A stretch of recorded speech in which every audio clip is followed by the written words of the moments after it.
Ilang araw na lang makukumpleto na ang Bayaniverse Trilogy dahil mapapanood na po natin ang biopic film na Quezon na pinagbibidahan ni Jericho Rosales. Nasa frontline na balitang yan, si MJ Marfori. Isang dekada na ang nakararaan nang makilala ng lubusan si General Luna.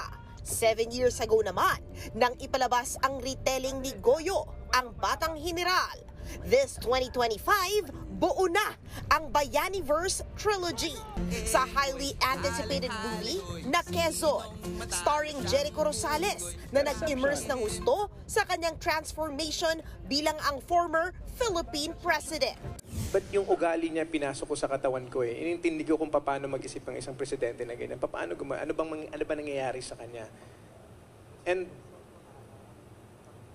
kadalasan, one time, dumating ako sa bahay, pag bumisita si Janine sa bahay, and kasama yan, sabi na, oh my God, kamukha mo si Quezon. Lumalim din ang patriotism ni Eko matapos gampanan ang iconic role. Because of this film, I saw how important it is for everyone to take responsibility and actually knowing and understanding saan ba tayo galing.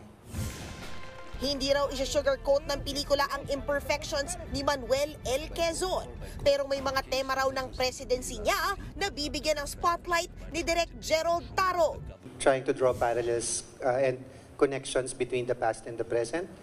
So siguro pag napanood niyo yung pelikula, mas magiging malinaw kung ano yung paulit-ulit na lang na nangyayari. Mapapanood ng Quezon sa October 15 in cinemas. Nagbabalita mula sa Frontline. MJ Marfori, News 5. Mga kapatid, Jervy Wrightson po. Eto na nga. Para sa latest showbiz news at iba pang kay-alaman, mag-follow at mag-subscribe na sa social media pages ng News 5.